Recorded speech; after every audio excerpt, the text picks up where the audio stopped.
नमस्कार. आपण पाहत आहोत नाशिक जनमत. नाशिक शहर व जिल्ह्यातील ठळक घडामोडी पाहत रहा. नाशिक जनमत.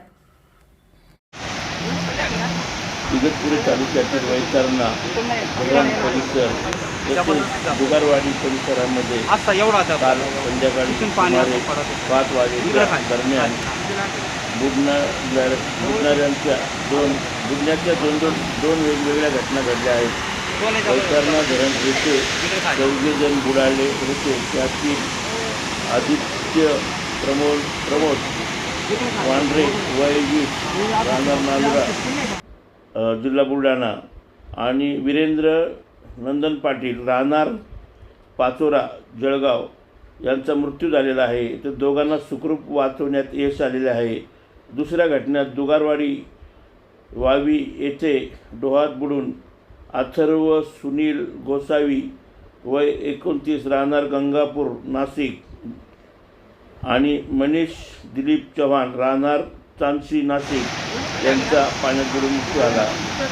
उन्हाळ्यात वैतरणा धरण आणि दुगारवाडी परिसरामध्ये मोठ्या प्रमाणावर आणि स्थानिक नागरिक या ठिकाणी येत असतात. हे तरुण त्यासाठी या परिसरात सायंकाळी आले होते.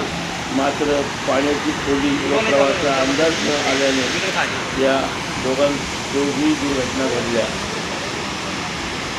वैतरणा धरणानदी फिरण्यासाठी 10 तरुण आले होते. त्यातील 6 तरुण काठावर बसले होते तर 14 जण पाण्यात उतरले व धरणातील बेटाकडे ते गेले. तेथे पाण्याची खोली जास्त आहे.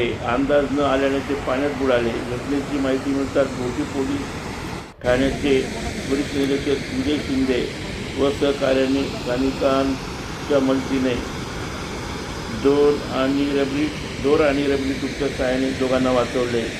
तर दुसऱ्या घटनामध्ये दुगारवाडी वावी येथील नाशिकचे 10 तरुण या ठिकाणी गेले होते. हे सर्व जण गंगापूर रोड सावरकर नगर व सातपूर येथील होते. त्यात डोहामध्ये उतरले असता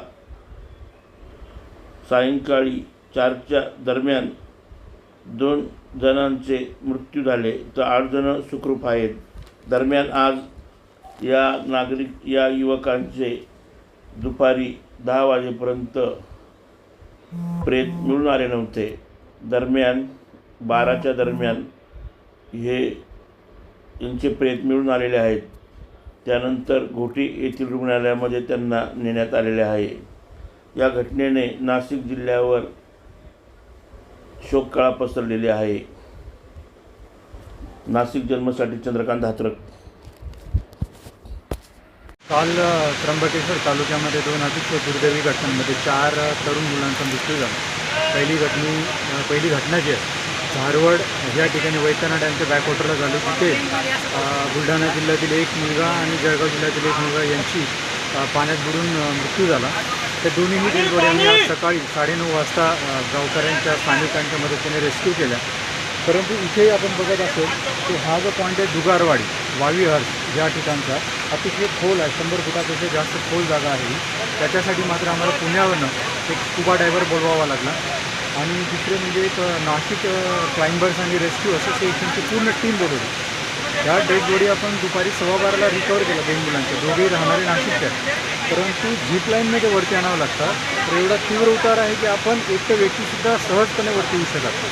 ह्या दोन्हीही घटनांमध्ये आमची माहिती अशी आहे की त्या सर्व मुलांना पोहता येत नव्हतं आणि सर्व मित्र इथे फिरण्यासाठी आलेले होते. तर तो अतिशय धोकादायक जागा आहे. तर आम्ही ह्या माध्यमातून आपल्या सर्वांना आव्हान करतो की कृपया ज्यांना पोहता येत नाही, तो पोहता येत असेल तरी पण अनोळखी जागेमध्ये कोणी पाण्यामध्ये जायला नाही पाहिजे. आणि ज्या ठिकाणी अतिशय तीव्र उतार आहे, पाण्याला वेग आहे, अशा ठिकाणी जर मुलांनी पाण्यापासून दूर राहावं. कारण आपण जेव्हा कधी अशी परिस्थिती येतो आपल्या आईवडिलांना आठवा, आपल्या बहीण भावांना मित्रांना आठवा. आज त्यांच्या कुटुंबावर आलेले जे दुःख आहे हे आम्ही कोणीही कमी करू शकत नाही. मी आजच्या ह्या सर्व याच्यासाठी नाशिक क्लाइंबर्स आणि रेस्क्यू असोसिएशनचे सर्व टीमचे धन्यवाद देतो आणि आमचे सोबत जे आकाश देशमुख आहेत त्यांचे धन्यवाद देतो. आजच्या ह्या रेस्क्यू ऑपरेशनला आमचे प्रांत अधिकारी मान्य Shri Pawan Datta sir, IAS officer आणि आमचे पोलीस इन्स्पेक्टर श्री शिंदे साहेब, माझे मुंबई अधिकारी आहेत तिथे राठोड भाऊसाहेब, माझे तलाठी, ग्रामसेवक आणि इतर पोलीस कर्मचारी या सर्वांचीच टीम वर्क म्हणून काम केलेलं आहे. गावातल्या लोकांनी सुद्धा याच्यात खूप सहकार्य केलं. ते सर्वांचे खूप धन्यवाद.